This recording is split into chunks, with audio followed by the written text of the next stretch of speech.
contacto más frecuente. Y a través de ese contacto dicen recibir mensajes de esos seres. Independientemente de que haya personas que puedan simular, o sea, intentar estafar, haciendo creer que eso es así, o personas que se autosugestionen de mensajes, creo que la única manera que tenemos de saber si ese mensaje es real o no es analizar la calidad del mensaje. Por la calidad del mensaje conoces al autor.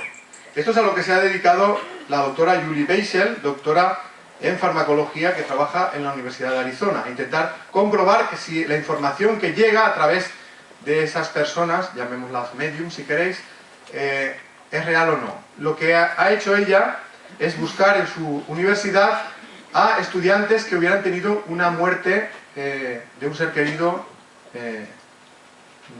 de hace poco tiempo, reciente, y luego les pedía que dieran información de ese ser querido. Y luego buscó una serie de personas que eran conocidas como mediums y les pidió que dieran información de esas personas que habían fallecido. Luego contrastó la información obtenida por ambas fuentes. La conclusión del estudio es que el grado de concordancia entre las dos informaciones era tan alta que no podía deberse a ningún otro factor que no fuera que realmente esa información ha sido transmitida de esa manera. Eso lo ha publicado en diferentes artículos de investigación. Aunque este trabajo en realidad es continuación de lo que hacía el doctor Cary Schwartz, también en la Universidad de Arizona, profesor de psicología, medicina, neurología, psiquiatría y cirugía. Esto lo suelo comentar porque muchas veces cuando alguien encuentra a personas que se interesan por la vida después de la muerte, uno enseguida dice, no, eso es gente inculta, ignorante, que no está cultivada, que no es científica. Este señor tiene 5 carreras y ha escrito un libro que se llama Los experimentos de la otra vida, evidencias científicas de la vida después de la muerte. Aunque el estudio de este tipo de fenómenos no es nada nuevo, esto es tan antiguo como la humanidad. Por ejemplo, ya en el siglo XVIII, estudiosos de la época se interesan por este tipo de fenomenología. Quizá uno de los pioneros es Allan Kardec, pedagogo francés, que escribió un libro titulado El libro de los espíritus, donde supuestamente se recoge esa información que llega a través de esos medios. U otro libro también titulado Te perdono, de Amalia Domingo Soler, donde supuestamente se cuenta la memoria de un espíritu en diferentes vidas y cómo va cambiando, cómo va evolucionando ese espíritu a mejor. Aunque uno no crea en nada de esto, solo la calidad de la historia merece la pena para leer el libro, porque la verdad es que te hinchas a llorar de lo emocionante que es. Y ahora viene el quid de la cuestión, de lo que yo llamo informaciones del otro lado, que nos van a permitir responder a las preguntas que nos estamos haciendo. ¿De dónde venimos? ¿A dónde vamos? ¿Y cuál es el sentido de la vida? Una de las cosas que se nos dice es que somos inmortales y que la vida física no es más que un instante de la vida real y que esta vida real nunca termina, es decir, que la muerte del cuerpo físico no es el final de la vida. En realidad viene a decir que la muerte no existe, solo es una etapa de transición en la que nos despojamos de un vestido gastado, que es el cuerpo, para regresar a la vida en el plano espiritual, que en realidad es nuestro verdadero hogar. Y que todos nos vamos a reencontrar con los seres queridos que se fueron al otro lado antes que nosotros. Algunas veces cuando digo esto, alguien dice, pues yo no sé si quiero encontrarme a mi padre o a mi madre. La verdad es que me llevaba de pena, ¿no? Si me lo vuelvo a encontrar allí, pues me pondría a llorar. Creo que cuando pasamos al otro plano nos damos cuenta a veces de las mezquindades por las cuales nos peleamos, ¿no?, con los seres queridos. Pero sí que es cierto que cuando viene alguien a buscarnos, suele ser alguien con el que tenemos buena relación, que nos sirve un poco de guía para ese inicio o esa entrada en el plano espiritual. Desde este punto de vista, esto nos haría ver la muerte de un ser querido de una manera diferente, no como un hecho tan trágico como normalmente lo vemos, sino en realidad incluso nos podríamos alegrar de que ese ser querido entre en la vida, en el plano espiritual, que os aseguro que en general es mucho mejor que la de este plano. También se nos dice que existe un plan para cada uno de nosotros, que lo que pretende es que vayamos creciendo en nuestra capacidad de amar, que sea por nuestros propios méritos, a base de experimentar en el plano físico con libertad. Y además que las circunstancias a las que nos enfrentamos en la vida no son casualidad, sino que es consecuencia de lo que hemos hecho en vidas anteriores. Que antes de nacer ya conocemos cuáles son esas circunstancias. De hecho, son circunstancias que elegimos nosotros mismos, antes de nacer, con el propósito de mejorar. Yo suelo decir que la vida no es una película, sino que es un capítulo de una serie muy larga, un culebrón diría yo, porque tiene muchos capítulos.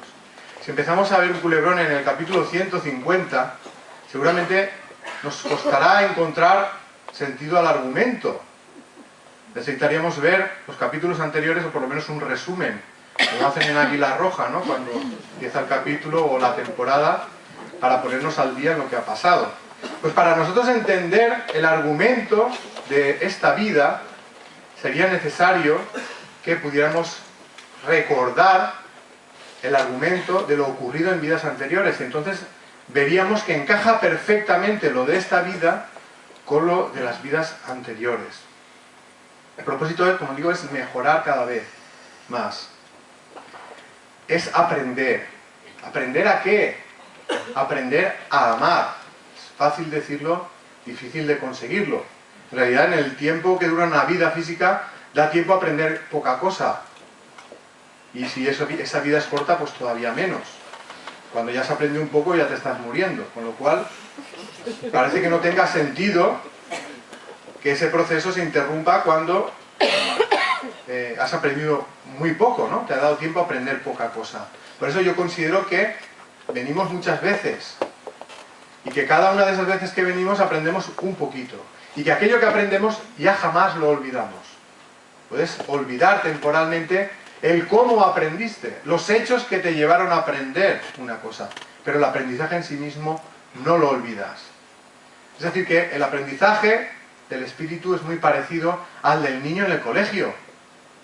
El niño, para aprender, necesita tiempo, necesita aprender poco a poco. En cada curso escolar se le plantean unas asignaturas que están en su nivel de conocimiento, de su capacidad. Cuando el niño pasa el curso, hace los exámenes, aprueba esas asignaturas, pasa al curso siguiente, donde afrontará asignaturas más avanzadas. Si no aprueba los exámenes, el año siguiente repite el mismo curso. Pues lo mismo ocurre con el aprendizaje espiritual. Aprendemos por cursos, por vidas. Cada una de esas vidas nos planteamos una serie de pruebas, que son como asignaturas que nos van a ayudar en el desarrollo de los sentimientos. Si cuando termina esa vida las pruebas no las hemos superado, nos tocará venir en otra vida posterior a afrontar las mismas. Y si las superamos, vendremos a afrontar pruebas más avanzadas. Y poco a poco así vamos aprendiendo. Para mí, para poder evolucionar, es necesario conocer cuáles son las reglas del juego, lo que yo llamo las leyes espirituales. Para mí esas leyes son 4. La ley de la evolución, la ley del libre albedrío, la ley de la justicia espiritual o la ley del amor. Vamos a hablar de cada una de ellas, las 3 primeras muy brevemente, y nos detendremos más en la 4 porque es la más importante. La ley de la evolución básicamente dice que el destino de todos nosotros es evolucionar de forma indefinida y para siempre, con el objetivo de llegar a ser cada vez más felices. ¿En qué se evoluciona?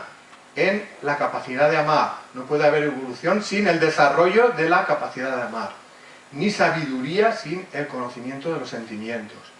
Yo suelo decir que la inteligencia es el desarrollo de la mente y la sabiduría es el desarrollo de los sentimientos. Es decir, que no se puede llegar a ser feliz sin desarrollar la capacidad de amar.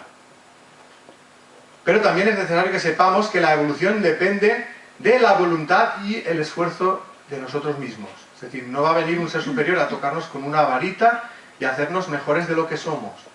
Eso, el ser mejor, es algo que nos lo tenemos que currar, si queremos, tampoco estamos obligados. Desde el punto de vista de la ley de la evolución, todos empezamos desde el mismo punto. Como un principio espiritual primario, como una semilla espiritual, que es ignorante de todo, pero tiene la potencialidad de aprenderlo todo. Y ese principio espiritual, a raíz de ir ligándose a las formas del mundo material, poco a poco va avanzando y desarrollándose. Primero se ligará a las formas del reino mineral. Todavía no existe vida biológica, pero ya existen energías. Luego entrará a ligarse a las formas de vida del reino vegetal, después del reino animal. Y cuando ya ha llegado a una suficiente capacidad como para tomar conciencia de su propia existencia y poder decidir por sí mismo su camino, es cuando empieza la fase humana de la evolución.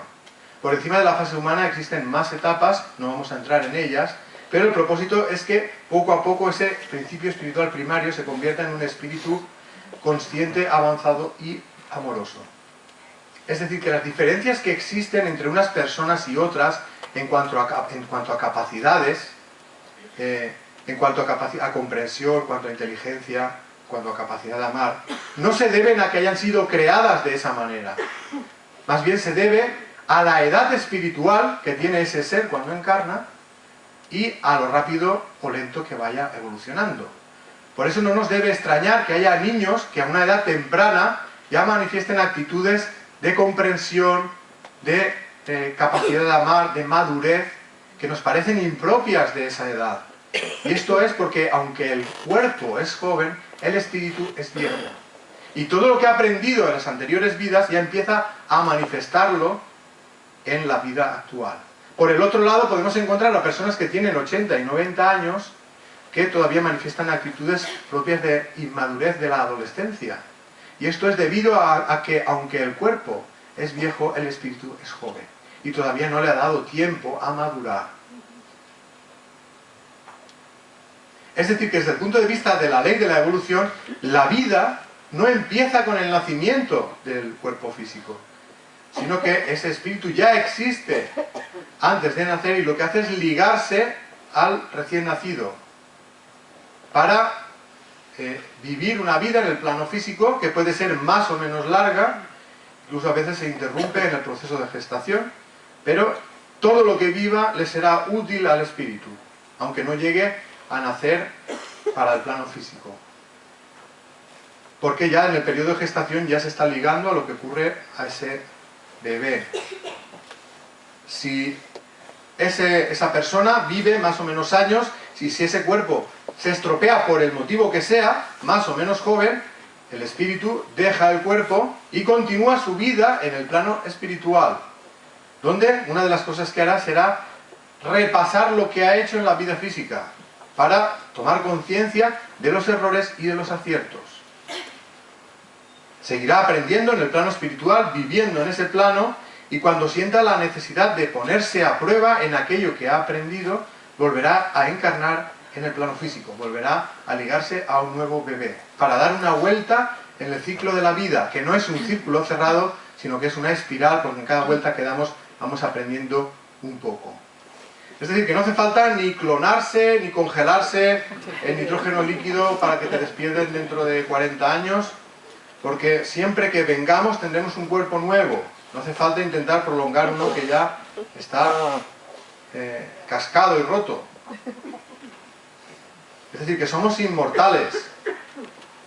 Aunque sí que es cierto que el ciclo de encarnaciones sí que tiene un final, cuando el espíritu ya no lo necesita para continuar evolucionando. Es decir, no es el final de la evolución, sino solo el final de una etapa.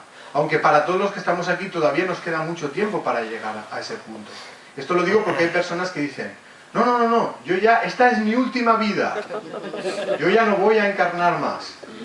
Y yo cuando oigo eso, pienso, eso son tus ganas.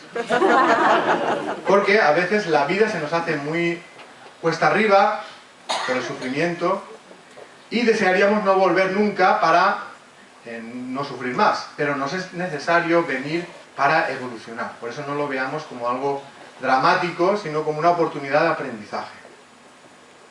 Hablemos ahora de la ley del libre albedrío. La ley del libre albedrío lo que dice es que somos libres para decidir nuestro destino, incluso sobre si queremos o no queremos evolucionar. Es decir, que no estamos obligados a evolucionar y que solo puede haber evolución en libertad. Precisamente para mí la reencarnación y el olvido temporal del pasado existe para que seamos libres, totalmente libres, a la hora de decidir. Para que nuestros recuerdos o nuestros actos del pasado no nos condicionen a la hora de elegir. Y que lo que hagamos sea porque realmente lo sintamos.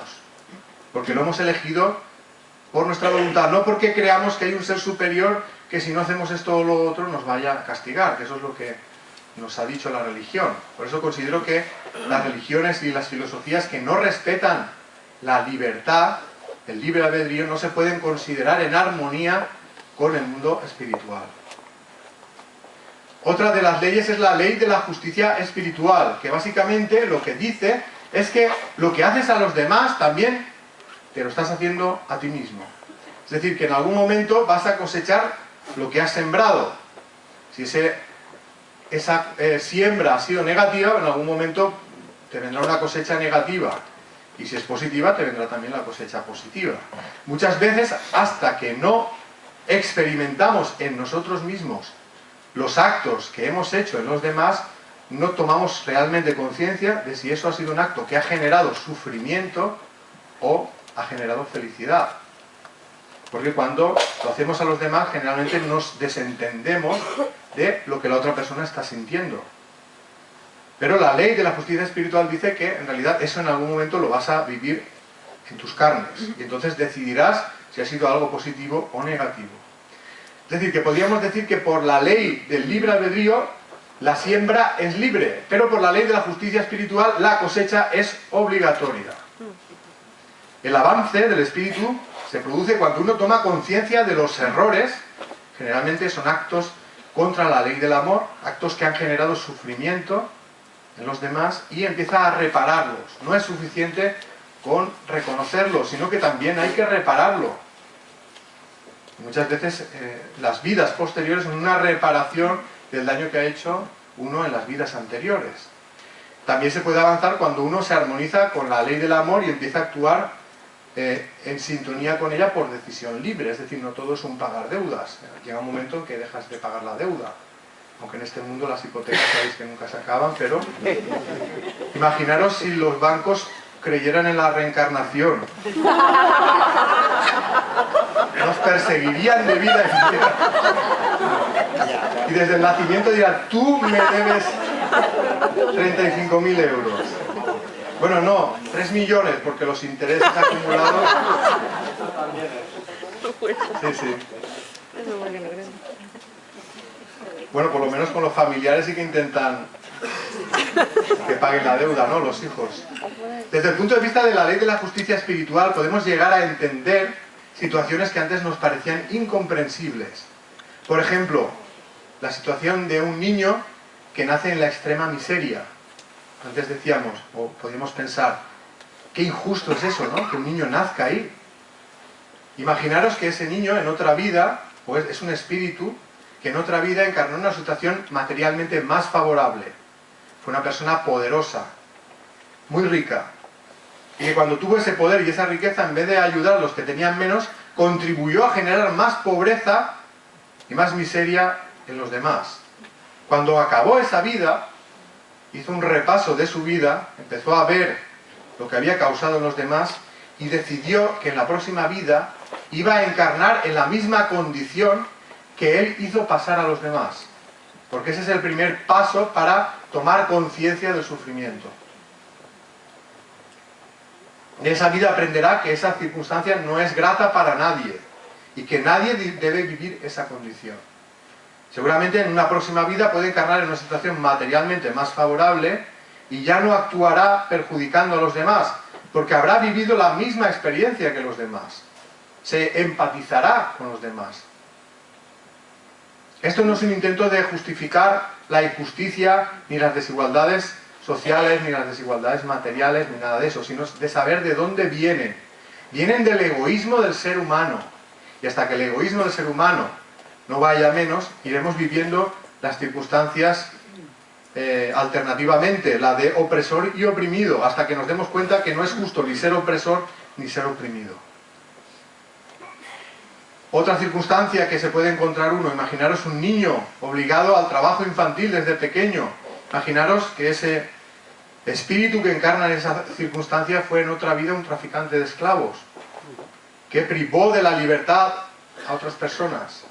Jamás se puso en la piel de ellos, porque si lo hubiera hecho, se hubiera dado cuenta que estaba generando mucho sufrimiento. Pero cuando pasa esa vida y reflexiona, elige vivir en la misma condición que él hizo pasar a los demás, para tomar conciencia de lo que es y empezar a cambiar.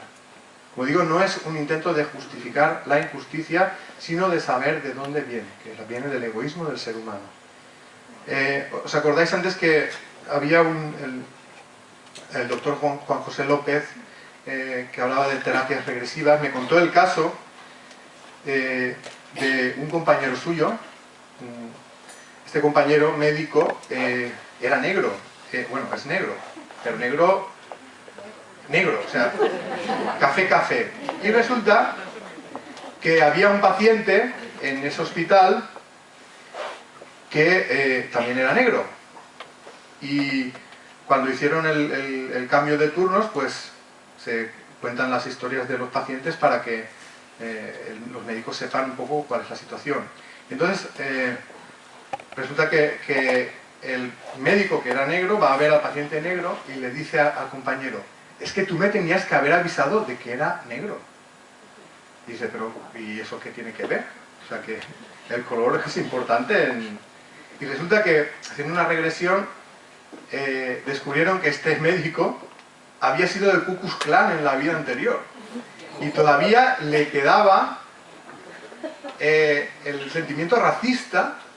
Fijaros que para vencer el sentimiento racista había encarnado en la misma raza que él había odiado en la otra vida. Y aún así todavía conservaba el sentimiento de ser racista hasta con los que eran igual que era él en esta vida.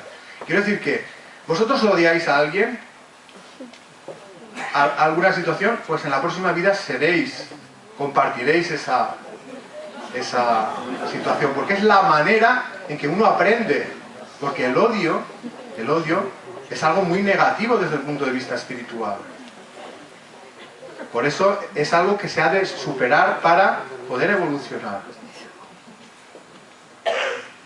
Yo suelo decir a alguien que dice: no, es que yo soy muy del Madrid. Vale, pues la próxima vida serás del Barça.